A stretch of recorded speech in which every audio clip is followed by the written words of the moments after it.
¿Qué tal? Les habla Jorge Gestoso. En el programa de hoy, Ecuador tras el aumento del diésel con otra notable invitada, Paulina Bercuter Quinche, viceprefecta de la norteña provincia de Imbabura, directamente desde Imbabura. Paulina Bercuter Quinche, una cálida bienvenida al programa. Un saludo fraterno para ti, Jorge, y para toda la audiencia. Muchas gracias por permitirme estar en este espacio para amplificar la voz de lo que está sucediendo ahora mismo en la provincia de Imbabura y en el Ecuador. Bueno, justamente mi primera pregunta, Paulina, es ¿qué es la situación en la provincia de Imbabura al norte del país? Bueno, el Ecuador viene teniendo una situación de conmoción social desde el anterior lunes, que fue anunciado el paro nacional, luego de las decisiones económicas, de las últimas decisiones económicas tomadas por el gobierno de Daniel Noboa y que hacían un incremento muy importante en el costo del diésel. Como ustedes saben, en economías como las nuestras, el incremento del diésel tiene una repercusión directa, inmediata en el incremento del costo de la vida porque incide en todo lo que son las cadenas de valor de la producción.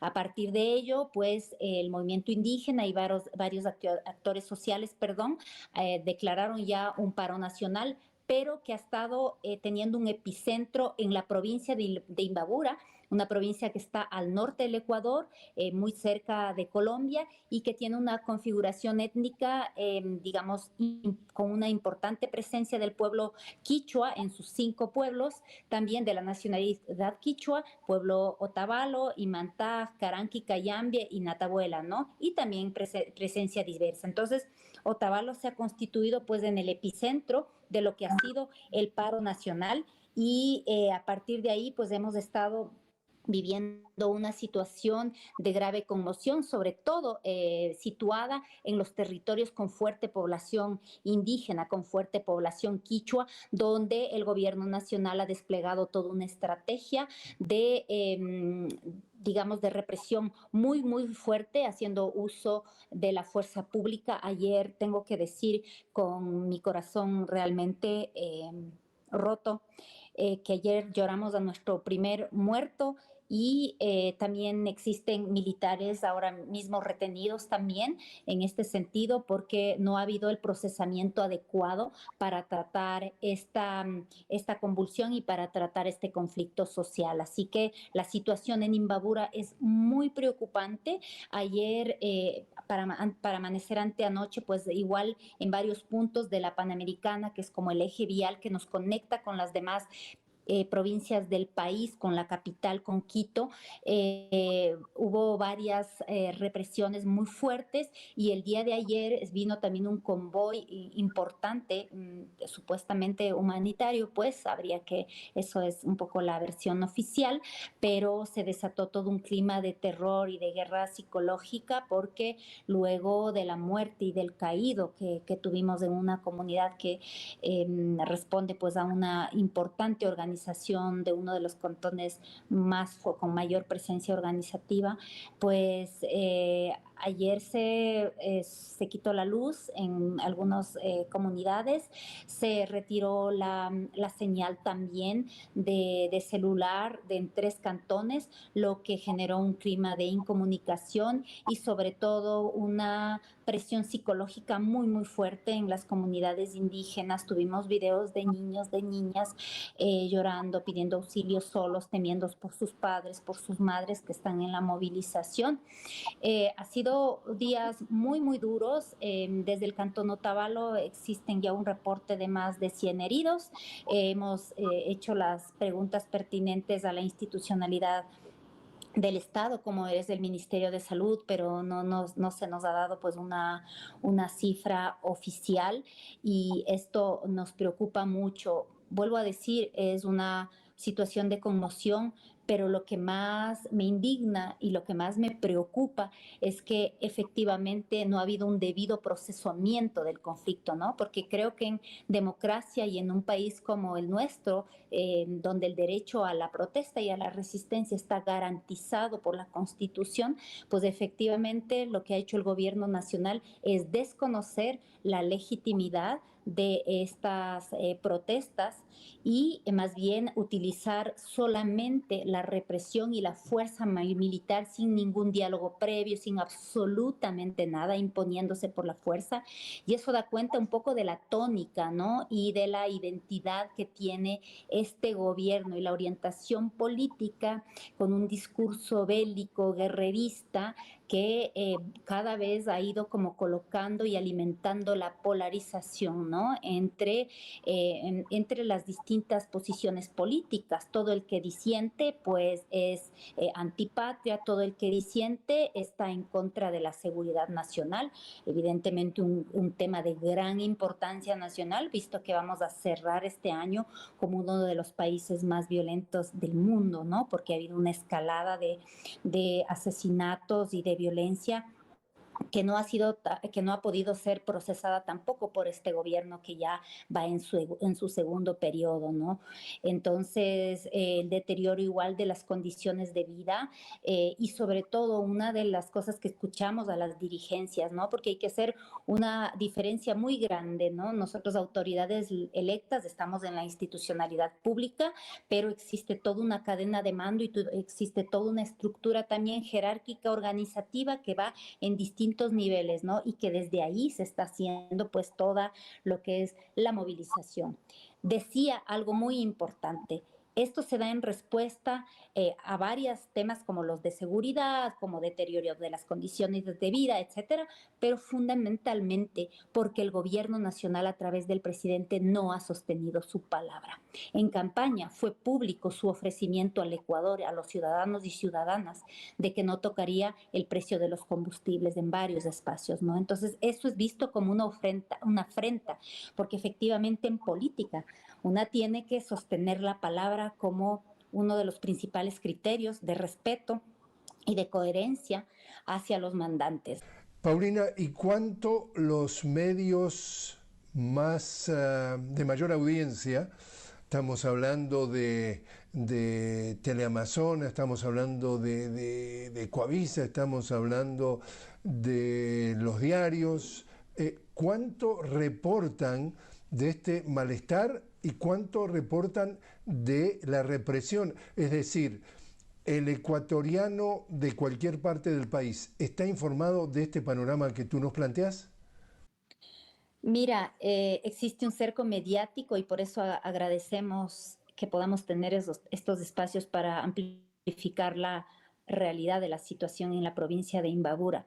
Efectivamente, los grandes medios de comunicación no hacen eco y si lo hacen, siempre es buscando como repetir un relato y un repertorio que está ya instalado desde el gobierno nacional en esta lógica a la que yo me refería hace un momento, ¿no? Los buenos contra los malos, los que quieren la seguridad contra los que quieren el orden, y ahora se ha instalado un nuevo término que a nosotros como quichuas nos irrespeta, que es de decirnos terroristas, ¿no? Nosotros venimos de un gran pueblo milenario que ha recuperado su lugar en la historia a través del trabajo, la autonomía, el orgullo étnico, ¿no? Y eso, Imbabura es parte de ese trabajo, tiene esa riqueza que ha sido proyectada no solamente a nivel nacional, sino a nivel internacional. Entonces, se están instalando estos discursos estigmatizantes que los manifestantes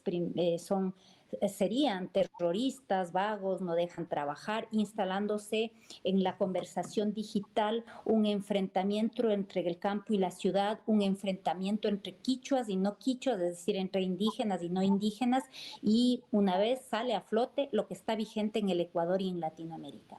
El tema del racismo es un asunto que no se habla, que no se procesa, que no se hace nada para superarlo, y cada vez que tenemos un paro, pues vuelve a salir y vuelve a mostrar esa cara tan tan dolorosa para nosotras como imbabureñas, como ecuatorianas, como latinoamericanas, pero es una herida que está ahí. Entonces, efectivamente, es a través de los medios comunitarios que se está diciendo lo que está pasando. Ayer que perdimos a un hermano, a un imbabureño aquí, no se ha replicado, no tenemos ninguna, digamos, ni desde las autoridades nacionales, no ningún sentido pésame y tal. Vuelvo a decir, también ha habido enfrentamientos, también ha habido como afectaciones a algunos bienes públicos, también hay 12 militares retenidos, pero este clima no va a cesar si es que el gobierno nacional no depone actitudes, no deja de desconocer y de irrespetar a los actores y las actores, a los sujetos colectivos que son los que están al frente y dirigiendo esta demanda, ¿no? Nosotros como autoridades locales electas, yo igual como quichua, no es que nosotros decimos, sí, sentémonos, paren las movilizaciones y se acaba, porque a veces me dicen eso a mí, ¿no? En mis redes sociales me dicen, viceprefecta, pero usted es quichua, diga a su gente que deje de protestar y ahí se sientan a conversar. Eso no funciona así, eso es una visión bastante colonial, esencialista, bastante simplista también, que desconoce nuestras formas de gobernanza, nuestras formas de hacer política también en todo el territorio. Y efectivamente, aquí una cadena de mando, hay la dirigencia de las organizaciones y de los pueblos que están al mando, y lo que el gran sentimiento de indignación es el irrespeto, es la falta de diálogo, es la falta de mantener la palabra del gobierno nacional respecto a esto. Entonces, vuelvo a decir, nosotros como autoridades locales estamos buscando hacer el puente, estamos buscando hacer el diálogo con las autoridades del gobierno nacional. El día de ayer instalamos el COE, que es digamos, el órgano en situaciones de conmoción social. Instalamos este COE provincial, pero no tuvimos la presencia de la representante del Ejecutivo del presidente en el territorio, en la provincia, que es la gobernadora de Imbabura. No estuvo presente, muy pocas personas del Ejecutivo desconcentrado estuvieron presentes. Así que, y lo que más, digamos, a mí, y eso es una crítica que me hago yo mismo, digamos, como funcionaria, y que una demanda al modelo estatal que tenemos, que desconoce el carácter plurinacional de nuestro Estado, es que en estos organismos donde se trata la seguridad de la provincia no están presentes los representantes de los pueblos y nacionalidades que, de acuerdo a nuestra Constitución, tienen legítima jurisdicción, tienen legítima gobernanza en los territorios. Entonces, esta es un poco la situación, y pasa una vez más por un Estado que no entiende que finalmente cómo es el carácter, cómo se concreta el carácter plurinacional ya en la forma de la gobernanza y en las maneras de hacer la política en el territorio, y por eso es que no tenemos posibilidades, digamos, para generar estos mecanismos y estas condiciones mínimas de diálogo. Pero yo digamos, como demócrata y como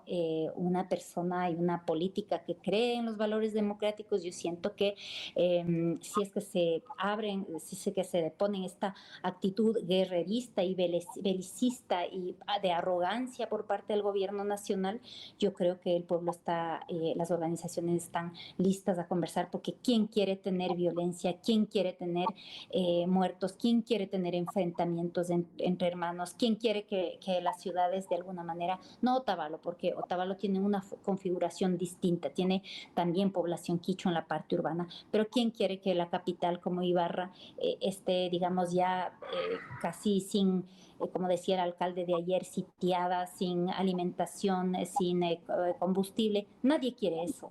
No es un asunto entre los buenos y los malos, es un asunto de gobernanza, es un asunto de respetar los canales democráticos y de procesar el conflicto, creo yo. Paulina, te invito a hacer una pequeña pausa. Estamos hablando con Paulina Bercuter Quinche, directamente de la provincia norteña de Ecuador, Imbabura. Estamos hablando sobre el impacto que está teniendo estas medidas económicas, incluyendo el aumento del precio del diésel. Ya regresamos.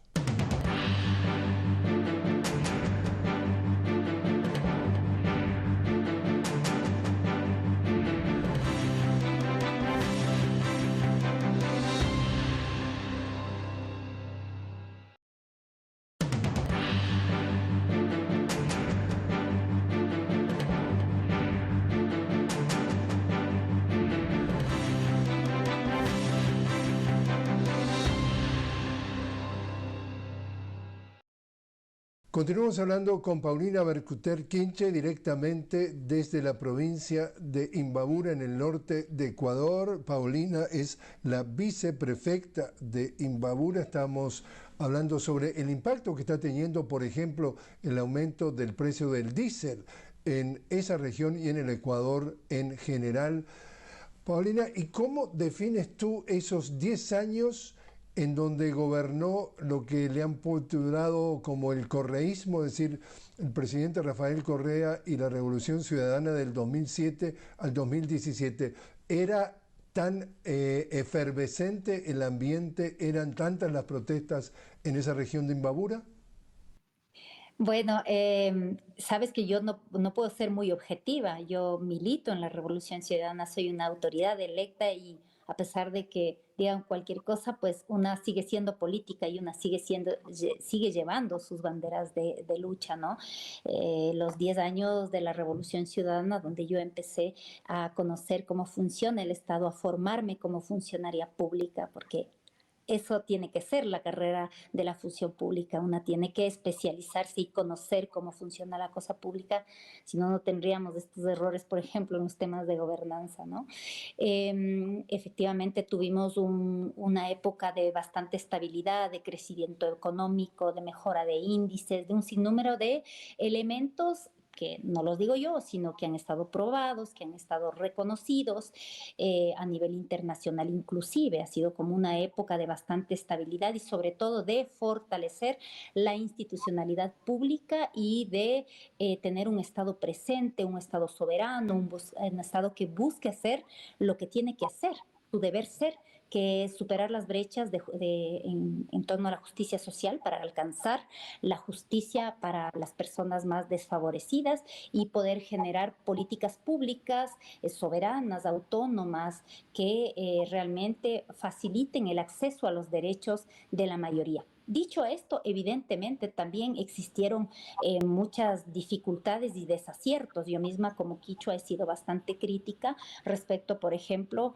a los derechos de las mujeres, a uno de los derechos nuestros, por ejemplo, que es el poder disponer de manera autónoma sobre nuestros cuerpos, ¿no? Eso ha sido uno de nuestros, creo que, desaciertos. También ha habido muchas dificultades en entender cómo funciona el mundo indígena, más allá de un tema de acceso a servicios públicos, más allá de entender de esto desde un punto de vista de la lucha de clases, ¿no? Creo que también en nuestro gobierno hubo una falta de entendimiento, hubo también entradas abruptas y autoritarias a los territorios indígenas también, porque hay que entender que en todas las izquierdas y en todo el aparato estatal se siguen generando estas prácticas, ¿no? Coloniales, de falta de entendimiento de cómo funcionan los pueblos y nacionalidades indígenas. Se sigue malentendiendo o desconociendo, ignorando que el carácter plurinacional que constitucionalmente está garantizado en el Ecuador aún no logra como concretarse e implementarse en este Estado que sigue teniendo un rostro monocultural, monolingüe, y que expresa finalmente que sigue la institucionalidad expresando esta configuración histórica de la institucionalidad del Estado que tiene que ver con una religión, con una lengua, con una cultura, digamos, y con una caracterización también bastante patriarcal, y así es que me pongo en la línea de los derechos de las mujeres, ¿no? Entonces, yo puedo hacer como ese balance también. Creo que es importante siempre mirar hacia adelante y que los procesos históricos y que todos los procesos políticos de gobernanza, también esa es nuestra responsabilidad como dirigentes también, de hacer esta justa valoración, de tener una mirada también crítica para poder construir, para ir allá y para también poder enfrentar los retos que tenemos ahora. El Ecuador de hace más de 10 años no es el Ecuador que tenemos ahora. El Ecuador que tenemos en este momento efectivamente es un Ecuador que necesita hacerle frente a toda la incursión del crimen organizado, a las nuevas formas que cómo ingresa la violencia a todo el territorio nacional, a todo, cómo se infiltra también para romper el tejido social. Eso no lo teníamos, lo tenemos ahora, así que necesitamos pensar también, sí, cómo recuperamos la institucionalidad pública para seguir reduciendo estas brechas de injusticia, pero también cómo la institucionalidad pública tiene que tener una visión muy clara del nuevo momento histórico que estamos viendo, sobre todo de cara a la seguridad, y que esto no es un tema solamente del Ecuador, sino es un tema de la región, es un tema que tiene que ver con una dinámica y con unas formas, digamos, de esta construcción de estos poderes transnacional, ¿no? Entonces, se ha ganado para muchos críticos la reputación de que justamente con el avance del crimen organizado y el narcotráfico, de la reputación es el gobierno de Daniel Noboa transformado el Ecuador en un narcoestado. ¿Qué dices tú? Yo creo que aquí lo que se ha impuesto es un clima de el miedo, como digamos, esto no es la primera vez en la historia que pasa. Nosotros conocemos lo que pasó en la Europa de los 30, cómo llegamos a la Segunda Guerra Mundial. Estas estrategias desde las posiciones de la extrema derecha y desde los gobiernos autoritarios han sido siempre de colocar el miedo para ahí, después de eso, pues ir coartando libertades, ir colocando un régimen de miedo, un régimen de terror, un régimen autoritario para golpear la democracia y para que a través de la legitimación de este discurso y de esta narrativa nadie pueda decir nada y que todas las personas que cuestionemos, que cuestionen, se han visto como antipatrias y terroristas, que es lo que estamos viendo ahora en el paro, donde la mayoría de la población que está movilizada y que es indígena, que es quichua, está siendo pues estigmatizada de la peor manera como terrorista, ¿no? Entonces, creo que es un fenómeno que está también siendo facilitado y ayudado en esta disputa cultural de los sentidos y que está ganando el sentido de las personas más jóvenes a través de una herramienta muy potente que son las redes sociales, que de alguna manera simplifican todos los mensajes, ¿no? Que permiten como vehiculizar y que se transite imágenes muy fuertes. Por ejemplo, veíamos al presidente Noboa siempre con esta actitud guerrera, con música guerrera, con uniforme militar, con todo esto. Son estas imágenes que se van dando para que se instale este sentido de seguridad en la gente, ¿no? Y que por el otro lado, se vuelve a decir, todos los que están en contra, pues son los narcos, los correístas, los indígenas, los terroristas, ¿no? Eso es lo que estamos enfrentando, es una disputa clara en los sentidos para que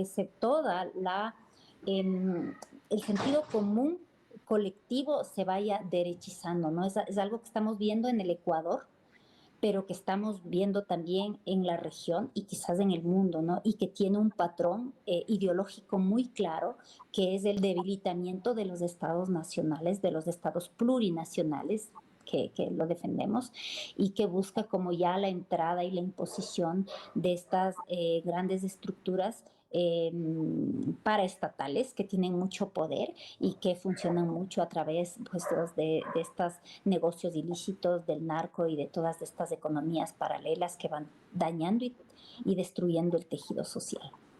Paulina Bercuter Quinche, muchísimas gracias por haber estado con nosotros. Muchísimas gracias a ustedes y mi agradecimiento, y les pido por favor que nos ayuden a difundir y amplificar las voces para Latinoamérica y para el mundo, que la comunidad internacional se pronuncie respecto a lo que está pasando aquí en el Ecuador y evidentemente también lo que nos está pasando a nosotras como dirigentes, como personas políticas electas ahora mismo. Ya no tenemos tiempo, pero estoy siendo igual mis cuentas bloqueadas, retenidas, y con más de 50 líderes, lideresas, defensores de derechos humanos, de la naturaleza y políticos, estamos siendo procesados por la Fiscalía bajo el delito de una presunto enriquecimiento ilícito en el marco de todas estas protestas. Entonces, pedir su solidaridad y que nos ayuden a difundir con fuerza nuestra voz. Muchas gracias y un saludo altivo siempre desde Imbabura y el Ecuador. Gracias.